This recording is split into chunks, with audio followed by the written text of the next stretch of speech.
iga pool terve tänav oli täis mingid tumedates riietes ja vana mutikesi, kes turukotiga läksid poodi. Et noh, mul on nagu päkavik ja mida kõike nähakse, et politseisid. See oli ikka täitsa reaalne, kui hakkas nägema juba asju, mida tegelikult ei olnud olemas. No jaa, noh, see on nagu tegelikult need hallusinatsioonid ja paranoiaga selle kohta, aga tegelikult see ei ole mõnus, sest et see oli narkopohmelliga. Ja see oli, noh, ma arvan, et see oli selle aine mõju, keemiline mõju mu mõistusele ja see oli kindlasti väsimusest ja täitsa kindlasti oli see ka muidugi vaimulik background. Üldiselt lõpuks oli niiviisi, et automakkide vargusega jäime vahele, ma istusin selle eest 10 päeva plate peal, aga täna ma ütlen nii, et tänu jumalale selle eest, et mul oli nii hea võimalus, et mind advokaat, kes mulle palgati ja raha eest ostis mind välja sellest ja tuli välja, et see advokaat polekski päästnud, sest et politsei peaprefekt ütles, et see advokaat on tema jaoks nagu uks, ta on sellest täiesti poogen, kas uks on kinni või lahti, et need advokaatid seisab tal iga päev seisab seal ukse peal ja teda üldse ei huvita, aga noh, kuna see mees oli meie perekonna sõber, siis ma sain tänu jumalale ja tänu sellele tutvusele sain ma sealt välja. Nii et, ja siis mulle, kui ma seal plate peal olin, mulle ema saates vist 10 käsku oli Oswald Tärgi sõukene punaste kantega raamat. Ja ma lugesin selle läbi ja siis ma jätsin isegi vist suitsetamise ka 1,5 kuuks maha. Aga jälle sõbrad hakkasid mõnitama, et sa oled mingi ment, et sa enam ei võta midagi, et sa oled mingi kahtlane vend, et mingi nohik. Ja siis pärast ma hakkasin tarbima jälle, nii et kukkusin veel sügavamasse auku. Ja siis enam muud üle jäänud, siis ma hakkasin müüma. Ja siis ma käisin ööklubides igal poole ja ma olin nii, et me istusime öö otsa, istusime oma rahvaga laua ja sõime mingit värki ja panime ise ka mingit komme ja amfetamiini ja pildikus. Ja siis öö jooksul käisid inimesed laua vastas mul istumas ja siis laua alt käis vahetus, nagu see raha vastu käisid pakikesed, valmis paketite viibud ja ka kommid ja siis kui mõnikord suured peod olid, siis nii, et mul korteris sai lõpuks oma kontor, kus maasma inimesed käisid mul ostmas, et ma olin isegi varustaja pidudel, kus inimesed tulid ostsid 10 kommide avanud käest, et 10 kommi avanud täpselt. Ja siis varustasid neid ja sul oli elu nagu ilus, olid kuhugi juba jõudnud, siis nagu jutumärkides, et teenisid juba raha peale selle, et sa ise nagu tarbisid. Jaa, ütleme nüüd, niiviisi huumoriga võib öelda praegu, et tolle ajal oli Eesti raha oli natuke suurem, aga ütleme nii, et ma teenisin 1000 krooni päevas. Ma kõnelesin päris mitme 1000 krooni eest uus telefoniga. Kõik oli kinni makstud mul narkootikumidega. Inimesed, kes varastasid oma kodudest, noored, kes oma suhete rikkumisega maksid kinni seda narkot, mida nad minu käest ostsid. Nii et kõik need rikutussuhted, kõik kinniistumised varguste pärast, rahavarguste pärast, maha hüljatud karjäärivõimalused.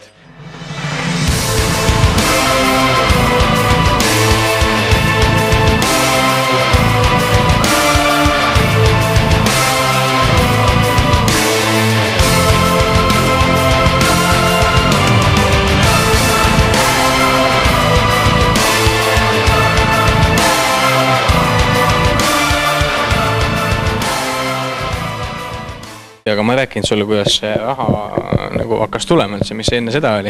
Ja see oligi nii, et siis kõigepealt me hakkasime tarbima ja vaatame, rääksin sulle, et pull oli automakke, ehkida seal mingis tuttaval lõime klaasi sisse, müüsime maha.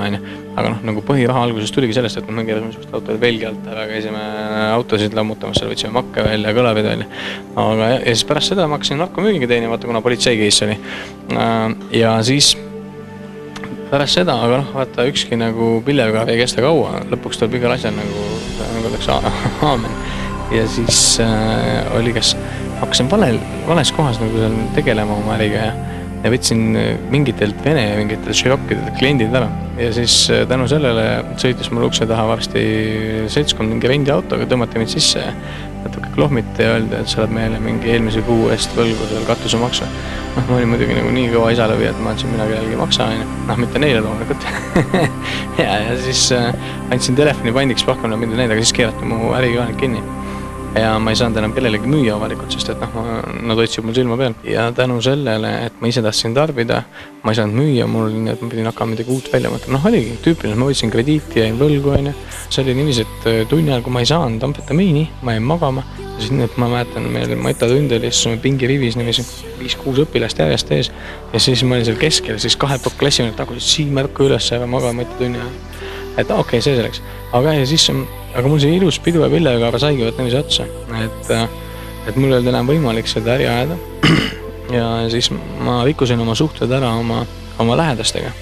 Ja mul loomulikult isa ema ei kannata meid kodus välja, kui ma varastan nende tagant. Kuigi, vaata, ma siiski läksin sealt ma elasin vahepeal omaette isa korteris kuskil Pääskülas. Ja siis ma kolisin sealt ära pärast seda, kui need Vene širokid tulid mind ähvardama, sest ma ei saanud seal olla, kuna mul oleks midagi juhtunud. Ja siis olin vanemate juures, samas mul oli konflikt nendega, mul oli seal mingid girlfriendid, asjad, kellega ma ei saanud enam hästi läbi, sest ma olin narkomaan. Ühele sõbrale ma tegin nii, et ta tahtis osta 30 tabletti ja ma sain 100 krooni tükk. Müüdi neid 150-ga ja lubasin talle tuua, aga mul ei olnud raha. Ja siis ma tegin niiviisi, et ütlesin talle, et kuule, ta või anna mulle raha, et ma toon ära, sa ütles, et ei, kuule, et vaata, et viib mind oma selle varustajaga kokku. Ja ma ütlesin, et ei, mis sa teed nalja, ma hakkan sinult äri ja sinule oma äri saladust välja vähkama. Ei, annad maha minu vähkama, ma olen toon ära. Ja siis oli niiviisi, et ta andis mulle selle 3 tonni ja pärast seda ta enam mind kunagi näinud. Ja siis oligi nii, et mul ei olnud ühtegi sõpra, mul ei olnud ühtegi tuttavat, mul ei olnud kedagi, kelle peale loota või toetada. Kuigi vanemad armastasid mind ikka.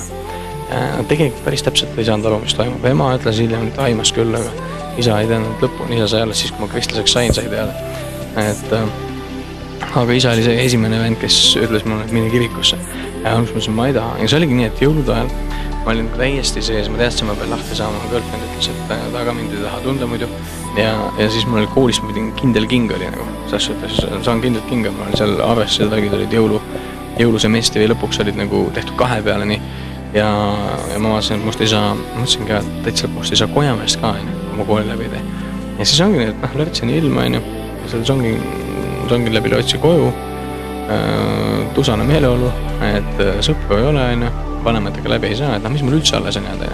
Ja tead umbes ma nagu oma 2-10 sõõmel lugesin kokku, et nagu, mida ma ei ole teinud. Et et ma ei ole tõesti homo olnud, ma ei ole tõesti kuidagi vägistanud, tapnud, ei ole pangaröövinud, üks väga suuri ja väikeid asju ma ei ole teinud. Ma mõtlesin selle peale, et mida nagu see, mis ma kõik teinud olen, mida see mulle andnud on. Ja siis ma mõtlesin selle peale, et üks asi, isa kinkis mulle muidu jõuluks piibli, see on väga oluline. Kinkis piibli ja mida ma muidugi oma tarkuses tegin, mõtlesin, mul ei ole seda piiblit vaja. Ma panin selle kuhugi aknaloole kaardin taha, mõtlesin, et mind üldse ei koti see. Et nagu pärast seda, kui see jõul mööda sai, see oli jaanuarkuu, mingi 2-3 nädalat läks mööda. Ja mina ütlen tagantjärgi, ma ütlen selle kohta, et jumal tõestas ära, mul on seda raamatut vaja rohkem kui mu oma elu. Ma mõtlen seda. Ja siis oligi nii, et sörgin koju ja mul oli vist siuke case ka, et mul oli mingisugune pulbrihääk oli veel taskus alles mingi kilekotti sees. Et narkomaani elu ajaloos pole niisugust asja varem juhtunud. Et narkomaan läheb, ma läksin WC-sse, mõtlesin, ma teen veel triibu. Võtsin telefonikaardi, keerasin mingisuguse arvatavasti 2-kroonise, mitte 500-kroonise rulli. Mul ei olnud, keerasin rulli, hakkasin petikapottikaane pealt triipu tegema ja tunnen korraga, et keegi vaatab mind. Mõtlesin, mis on, ma olen isa korteris üksinda, isa oli mul tööl, teiseks uksed olid kõik lukus. Kolmandaks ma olin WC-s üksinda ja keegi jälgib. Mõtlesin, mis jahan, ma ei saanud absustada. Ja korraga mul hakkas jube häbi tunne. Ma sain nagu, siit üle õla, keegi nagu kuskil nagu seisab püsti, ma kõik ütlesin seal potikaanes maa, sain hakanud triipu tegema ja keegi vaatab, et mul oli jube häbi ja korraga mul niisugune, tegelikult ma tahan täna sellel asjal lõpu teha.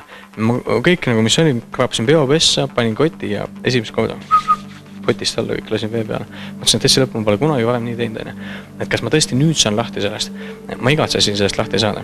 Ja siis kus juures, ma sulle enne rääkisin ka, et ma mõtlesin seda, et kui ma saan suitsetamisest lahti, ma saan narkost lahti.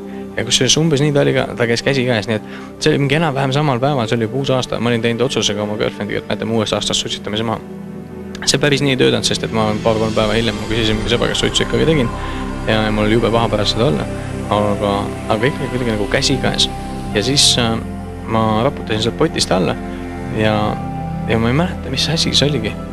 Ma läksin vist, oli ta vastupidi, et ma tegin triibu ja siis söökisin koju ja mõtlesin, ma ei ole nagu, ma olen nagu palju asju teinud, aga samas ma ei ole piiblit lugenud, ma tahtsin selleni jõuda. Ja siis ma läksin sinna, pärast kõike seda, läksin sinna aknalaua juurde, võtsin selle piiblit, ma polnud kunagi seda lugenud. Ja teen täiesti lambi kohast lahti, ma polnud mitte kunagi piiblis, ma ei tea, mis seal sees on seal mingid psalmid või on seal mingi uus testament. Nothing, lihtsalt piibel. Ja siis teen lahti ja mingi psalm 38 ja hakkan lugema seda, kui täpselt rida-realt on